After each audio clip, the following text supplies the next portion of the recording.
নমস্কার। খবরের অন্তরালের খবর নিয়ে ক্যালকাটা ডায়ালগস থেকে মনোজ দাস।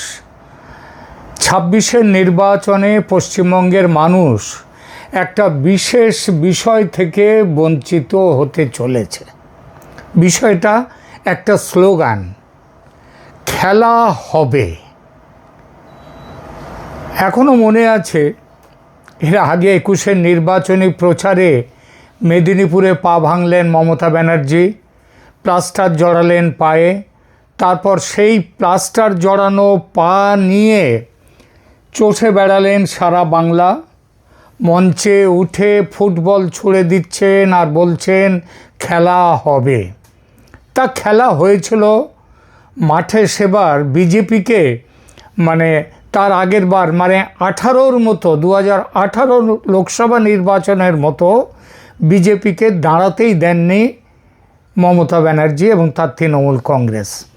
সিপিএম কংগ্রেস যদিও তারা বলেছিল যুদ্ধ হওয়ার কথা ছিল, কিন্তু যুদ্ধ তো হয়নি, হয়েছে খেলা হয়েছে, এটা বলেছিলেন তারা। এবং সে খেলাটা হচ্ছে গট আপ খেলা, যেটা সেটিং হলে যে খেলা হয়। রেফারি, লাইন্সম্যান সবাই নাকি সেটিং ছিল। সত্যি মিথ্যে জানি না, সেটা নিয়ে কিছু বলবো না। আর কারণ পশ্চিমবঙ্গের সেটিংয়ের ইতিহাস খুব পুরনো। রাজ্যে থাকা হচ্ছে রাজ্যে কুস্তি, দিল্লিতে দোস্তি। এটাই করে সিপিএম 34 বছরে রাজত্ব করেছে, এ অভিযোগ। এই সেটিংটা আগেও ছিল। তারপর খেলোয়াড় পাল্টে গেছে কেন্দ্র রাজ্য দু জায়গাতেই, কিন্তু কুস্তি আর দোস্তির অভিযোগ একালেও রয়েছে। কীরকম? বিজেপির সঙ্গে তৃণমূলের সেটিং, তৃণমূলের সঙ্গে আবার সিপিএমের সেটিং, কংগ্রেসের সঙ্গে তৃণমূলের সেটিং ইত্যাদি নানা রকম। কেউ আবার এমনও বলছেন যে মমতার, এখনও বলেন সেটা হচ্ছে মমতার সঙ্গে চন্দ্রচূড়ের সেটিং ছিল, তার জন্যই নাকি মমতা বেঁচে যেতেন সুপ্রিম কোর্টে। সুতরাং সেটিং নিয়ে মাথা না ঘামিয়ে আসা যাক সোজাসুজি যেটা দেখা যাচ্ছে আজ পশ্চিমবঙ্গের নির্বাচনের আগে, সেই বিষয়ে আসা যাক। যেভাবে পশ্চিমবঙ্গের 26-এর ভোটের আগে অ্যাক্টিভ হয়ে উঠেছে কেন্দ্রীয় এজেন্সিগুলো, যেভাবে সরগরম হয়ে উঠেছে পশ্চিমবঙ্গের রাজনীতি, তাতে এবার বিজেপি টিএমসির সেটিং নেই, এটা বোধহয় লিখে নেওয়া যায়। আর এই লেখার অন্যতম কারণ হচ্ছে নির্বাচন কমিশন। সেটা যদিও সেন্ট্রাল কোনো এজেন্সি নয়, কিন্তু তাহলেও যেহেতু কেন্দ্রের ব্যাপার, সুতরাং তার নামটাও আসছে। এবারের ভোটে ডিটারমাইনিং ফ্যাক্টর হয়ে উঠেছে স্পেশাল ইন্টেনসিভ রিভিশন বা SIR, যার নাম শুনলেই মমতা ব্যানার্জি ঝেঁঝে ওঠেন, তার পারদ চড়ে যায়। গত 2-3 মাসে এত হুঙ্কার দিয়েছেন মমতা দেবী এবং অভিষেক ব্যানার্জি যে SIR আদৌ হবে কি না, কিংবা হলেও সেটা যে তাদের হিসাব মতো হবে, এটা মানুষ ধরেই নিয়েছে। আমি অনেককেই বলতে শুনেছি, এমনকি অনেক ইউটিউবার যারা বিজেপিকে মোটামুটি সমর্থন করে বলে দেখা যায়, তারাও পর্যন্ত ধরে নিয়েছে যে মমতা ব্যানার্জির সাথে টেক্কা দেওয়ার মতো মাথা কিংবা বুদ্ধি বা ক্ষমতা বা সাহস এটা নির্বাচন কমিশনের নেই। তো সবাই যখন এরকম ধরে নিয়েছে, তখন এমন এক অ্যাকশান নিল কমিশন যে এক লহমায় সব হিসেব ওলট পালট, যেটা কুস্তির ভাষায় বলে না, চিৎ করে ফেলা, পয়েন্টে জেতা নয়, চিৎ করে ফেলা, ঠিক সেইটাই ঘটলো। কি ঘটলো একটু বলি। দেখুন, ভারতের নির্বাচন কমিশন সিদ্ধান্ত নিয়েছে যে পশ্চিমবঙ্গে নির্বাচনের কাজে যে সমস্ত অফিসাররা আছেন, তাদের বিরুদ্ধে কর্তব্যে গাফিলতির, নিয়মের বিরুদ্ধে গিয়ে কাজ করার, সেসব কী সব কাজ আপনারা সবাই জানেন, নতুন করে বলার দরকার নেই। তো এইসব ব্যাপারে সিরিয়াস অভিযোগ থাকলে শাস্তি দেওয়ার জন্য আর রাজ্য সরকারের মুখাপেক্ষী থাকবে না নির্বাচন কমিশন।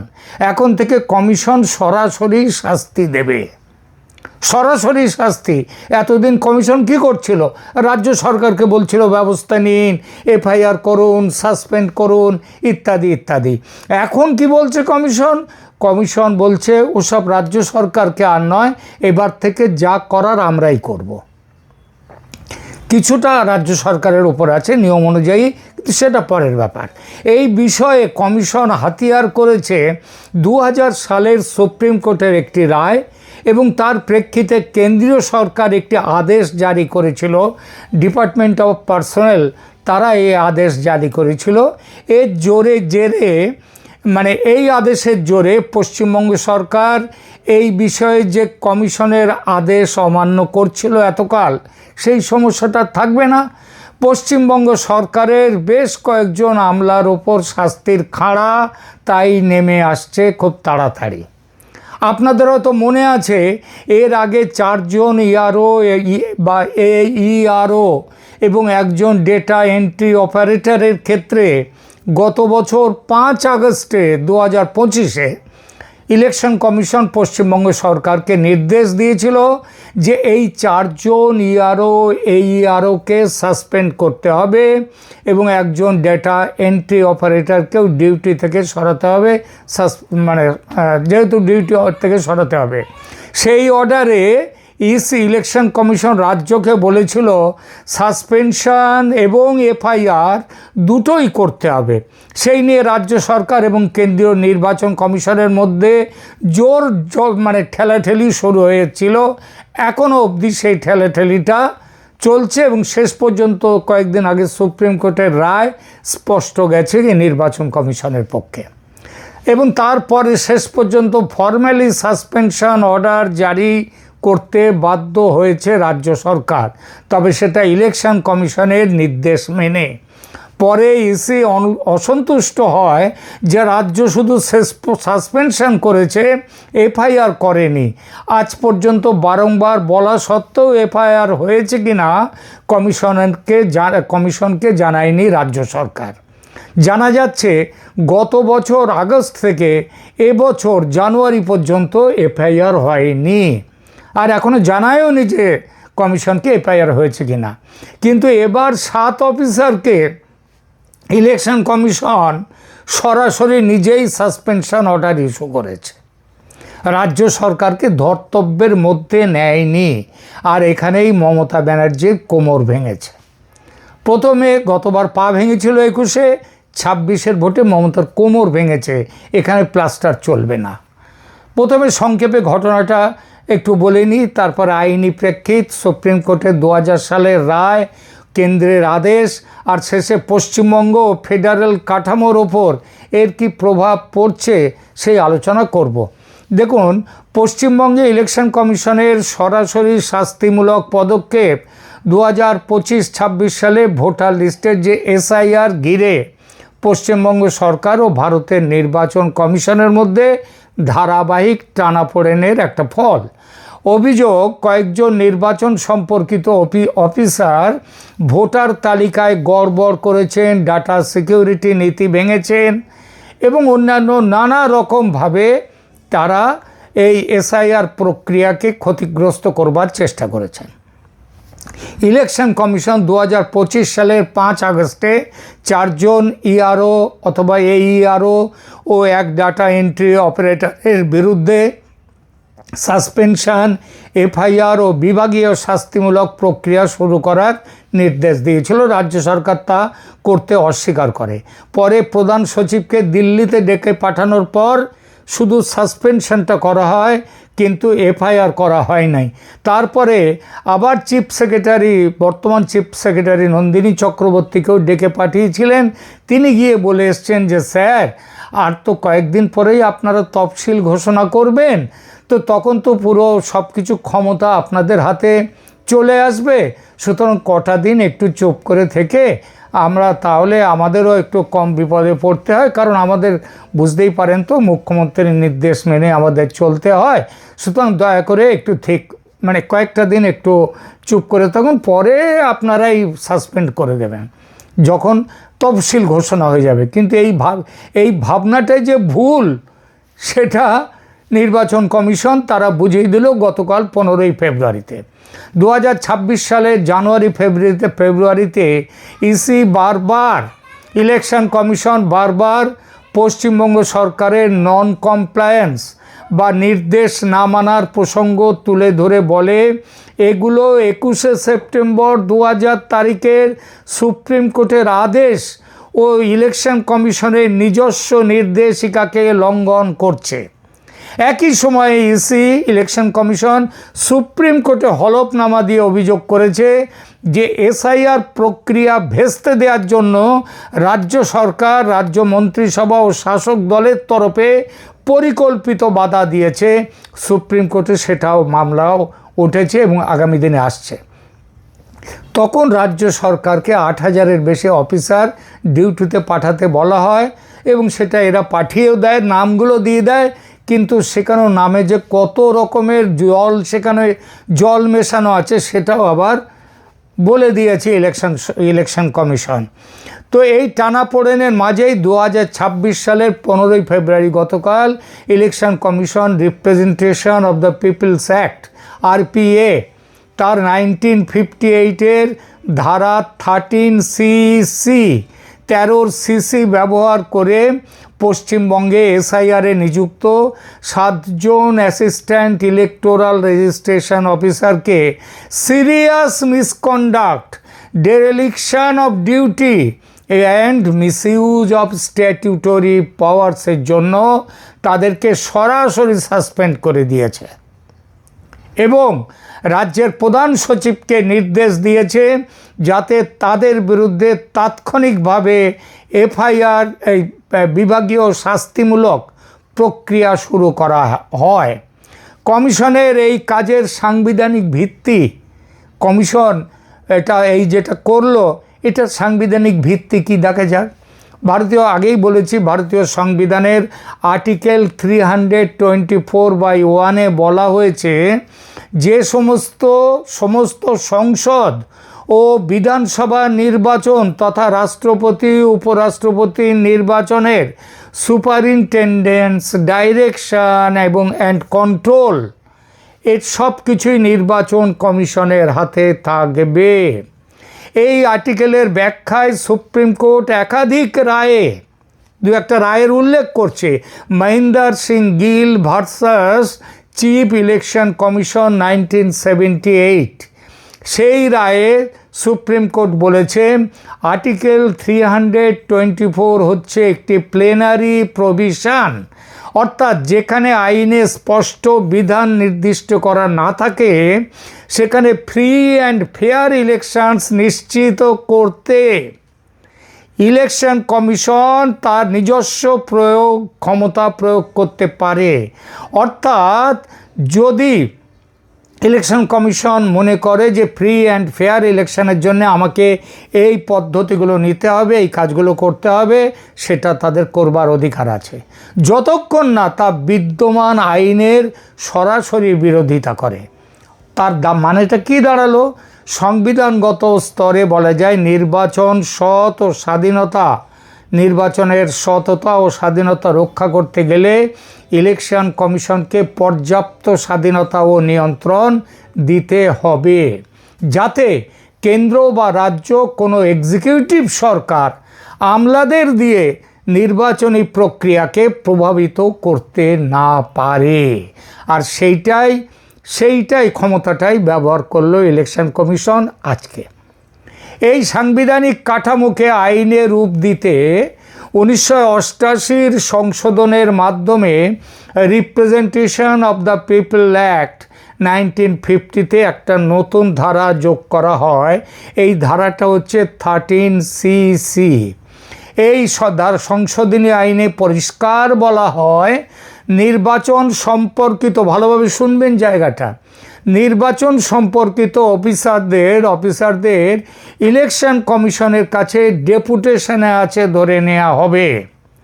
এবং বর্তমান 13cc ধারা বলছে যেসব অফিসার ও কর্মচারী ভোটার তালিকা প্রস্তুতি, সংশোধন, পুনর্বিবেচনা এবং অন্যান্য সব ধরনের নির্বাচন পরিচালনার সঙ্গে যুক্ত থাকবেন তারা ওই সময়ের জন্য নির্বাচন কমিশনের ডেপুটেশনে আছেন বলে গণ্য হবেন এবং সেই সময় তারা কমিশনের কন্ট্রোলে থাকবেন। কমিশনারের সুপারিনটেন্ডেন্সে থাকবেন এবং ডিসিপ্লিনের আওতায় থাকবেন, ডিসিপ্লিন এক্সিকিউট করবে কমিশন। এটা খুবই ক্রিটিক্যাল, কারণ ডিসিপ্লিন শব্দটি সরাসরি শাস্তিমূলক ক্ষমতার সঙ্গে যুক্ত।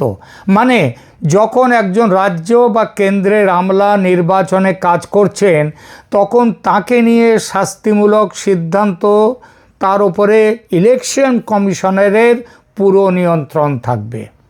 সার্ভিস রুলস আলাদা থাকলেও ওই সময়কালে ডিসিপ্লিনারি জুরিসডিকশন থাকবে ইলেকশন কমিশনারের। কিছু সরকারি ব্যাখ্যায় স্পষ্ট করে বলা হয়েছে যে আরপিএর 13cc এবং 1951 আইনের 28A এই ধারার বিধান মোতাবেক শাস্তিমূলক নিয়মের ওপর ওভাররাইডিং এফেক্ট থাকবে ইলেকশন কমিশনারের।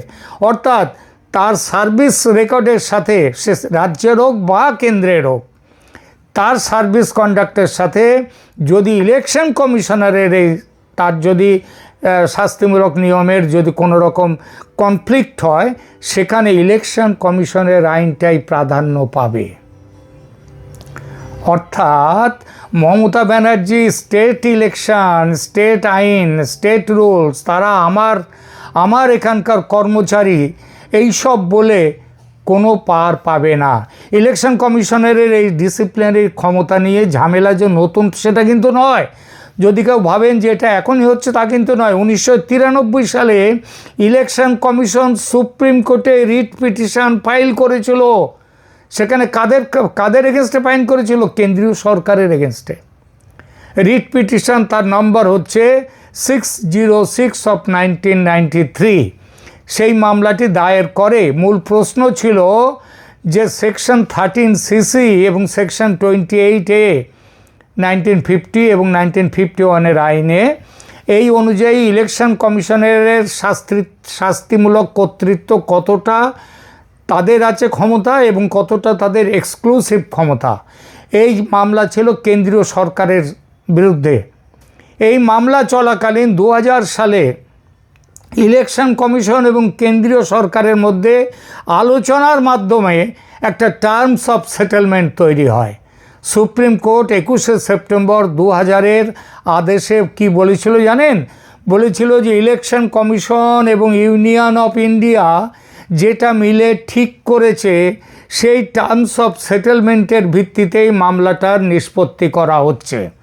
এই টার্মস অফ সেটেলমেন্টের মূল পয়েন্টগুলো, যেগুলো পরে directorate of personnel and training, তারা যে 2000 সালের 7ই নভেম্বর তারিখে একটা অফিস মেমোরান্ডাম দিয়েছিল। সেই মেমোরান্ডামে কি বলেছিল? 1, নির্বাচন ডিউটির সময় কোনো অফিসার, স্টাফ বা পুলিশ কর্মী ইনসাবঅর্ডিনেশন, মানে কমিশনারের নির্দেশ যদি না মানে কমিশনের, তাহলে বা ডিউটিতে অবহেলা করে, তাহলে ইলেকশন কমিশন সরাসরি তাকে সাসপেন্ড করতে পারবে। দ্বিতীয়ত, ইলেকশন কমিশন এ ধরনের অফিসারকে সরিয়ে অন্য জায়গায় পাঠাতে পারবে এবং অভিযুক্ত অফিসারকে তার মূল ক্যাডারে ফিরিয়ে পাঠিয়ে তার আচরণের বিস্তারিত রিপোর্ট চাইতে পারবে।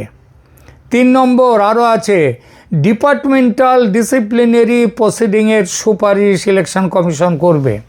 ইলেকশন কমিশন সংশ্লিষ্ট ক্যাডার, সেটা রাজ্যের হলে রাজ্যকে, কেন্দ্রের হলে কেন্দ্রকে বিভাগীয় শাস্তিমূলক প্রক্রিয়া শুরু করার সুপারিশ করতে পারবে। সেই সুপারিশ আবার 6 মাসের মধ্যে কার্যকর করতে হবে। মানে টেবিলের তলায় ড্রয়ারের মধ্যে গুঁজে রেখে দিয়ে ছাড় পাওয়া যাবে না। এবং কি ব্যবস্থা নেওয়া হলো সেটাও 6 মাসের মধ্যে কমিশনকে জানাতে হবে। এই সেটেলমেন্টের পর কেন্দ্রীয় সরকার রাজ্যগুলোকে অ্যাডভাইস করেছিল যে তারাও যেন একই নীতি অনুসরণ করে, কারণ নির্বাচনী কাজের অনেক অফিসারই রাজ্য সরকারের অধীনে। সুপ্রিম কোর্টের এই বিষয়ে আদেশে উল্লেখ আছে, একবারে উল্লেখ করে দেওয়া রয়েছে সেই অর্ডারে সুপ্রিম কোর্টের, যে ত্রিপুরা, মহারাষ্ট্র, তামিলনাড়ু, অন্ধ্রপ্রদেশ, মিজোরাম এবং আরও দু একটা রাজ্য, পশ্চিমবঙ্গ সেখানে নেই, এই টার্মস অফ সেটেলমেন্ট পুরোপুরি মেনে নিয়েছে। অন্য রাজ্যগুলোর ক্ষেত্রে ইস্যু ওপেন রেখেছে, তবে রিপ্রেজেন্টেশন অফ পিপলস অ্যাক্ট এর ধারা এবং এই সেটেলমেন্ট মিলিয়ে যে নীতি স্থির হয়েছে, তা রাজ্য তো বটেই, কেন্দ্র সরকারের সার্ভিস রুলসের ওপরেও এদের বাইন্ডিং ফ্রেমওয়ার্ক, অর্থাৎ ওই এদের ইলেকশন কমিশনের রায়টা সবার ওপরে।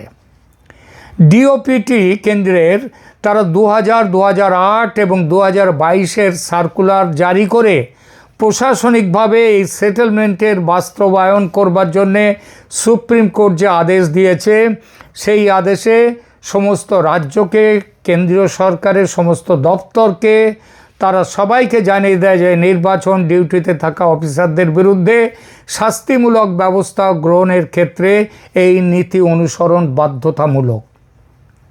পরে 20 মার্চ 2008 ও 2022 সালে আরও সার্কুলারের মাধ্যমে একই কথা আবার জোর দিয়ে বলা হয়, ইলেকশন কমিশনের সুপারিশ অনুযায়ী শাস্তিমূলক প্রক্রিয়া দ্রুত শুরু করতে হবে, 6 মাসের মধ্যে পদক্ষেপ নিয়ে রিপোর্ট ইসিকে পাঠানোটাও বাধ্যতামূলক। ফলে আইন মানে representation of peoples act, supreme কোর্টের রায় এবং ডিওপিটি সার্কুলার কেন্দ্রের এই 3 মিলিয়ে একটা বেশ শক্ত আইনি ফ্রেমওয়ার্ক তৈরি হয়েছে, যেটা এখন ইলেকশন কমিশন পশ্চিমবঙ্গ ইস্যুতে পূর্ণভাবে ব্যবহার করছে এই প্রথম। তাহলে ব্যাপারটা এই মুহূর্তে কোথায় এসে দাঁড়ালো? আগে ধরে নেওয়া হতো নির্বাচনের তফসিল ঘোষণা হলে তখন থেকে নির্বাচনের কাজে যুক্ত অফিসারদের ওপরে কমিশনের কর্তৃত্ব আসে। সেই ব্যাখ্যা যে ঠিক নয় এবার বোঝা গেল। অর্থাৎ তফসিল ঘোষণার আগেও যদি নির্বাচনের কাজে, যেমন এসআইআরের কাজে ব্যবহার করা হচ্ছে, এই সময়ও যারা এসআইআরের কাজে যুক্ত হবে তারা ডেপুটেশনে থাকছেন নির্বাচন কমিশনে। সুতরাং এখনও পশ্চিমবঙ্গের জন্য নির্বাচনের তফসিল ঘোষণা হয়নি, কিন্তু নির্বাচনের কাজে যুক্ত অফিসারদের কর্তব্যে মারাত্মক অন্যায় করার অপরাধে চাকরি থেকে সাসপেন্ড করা হলো, এই নির্দেশ দিয়েছে কমিশন। এবং চিফ সেক্রেটারিকে, তাদেরকে এবং জেলা প্রশাসন সবাইকে নির্দেশ দেওয়া হয়েছে এফআইআর করার। মমতা এবং তারপরে 6 মাসের মধ্যে এদের বিরুদ্ধে কি ডিপার্টমেন্টাল ইনকোয়ারি করে, ডিপার্টমেন্টাল প্রসিডিং করে কি সিদ্ধান্ত নেওয়া আছে সেটাও জানাতে হবে নির্বাচন কমিশনকে। মমতা ব্যানার্জির হুঙ্কার এমনিতেই হয়তো দেখেছেন কয়েকদিনের জন্য বন্ধ হয়ে গেছে অনেকটাই, কিন্তু এখনও মাঝে মাঝে ফোঁসফাঁস এরকম একটু অর্ধেক করেন, এরপর এইগুলো একেবারে থেমে যাবে। কমিশনের 7 অফিসারকে সরাসরি সাসপেন্ড করার ঘটনা রাজ্যের মুখ্যমন্ত্রীর সমস্ত কথাবার্তা বুক নিয়ে তার কোমরটাই পুরোপুরি ভেঙে দিল বললে আদৌ বেশি বলা হবে না। এবং শ্রীযুক্ত Abhishek Banerjee, second in command রাজ্যের, সেই প্রিয় শব্দবন্ধ তার ভ্যানিশ কুমার করে দেব, আজকাল কথাটা আর মুখে আনছেন না। আর গতকাল 15ই ফেব্রুয়ারি যে অ্যাকশান নিল কমিশন, তাতে অভিষেক এবার বুঝলেন জ্ঞানেশ কুমার ভ্যানিশ হতে আসেননি, এসেছেন ভ্যানিশ করতে। গত প্রায় 5 দশক ধরে এই রাজ্যে এর আগের সরকার এবং বর্তমান সরকার যেভাবে গণতন্ত্রকে হত্যা করেছে, রাজ্যের শাসকরা সেই ধারাবাহিকতা বন্ধ করে রাজ্যটাকে সুস্থ ও স্বচ্ছ গণতন্ত্রের পথে নিয়ে যাবেন জ্ঞানেশ কুমার এবং তার সহযোগীরা, এই প্রতিজ্ঞা করেই তারা নেমেছেন। সুতরাং এখন একটা বড় অভিনন্দন, আগাম অভিনন্দন পাওয়া তাদের উচিত জ্ঞানেশ কুমার এবং তার সহযোগীদের নির্বাচন কমিশনের। ধন্যবাদ।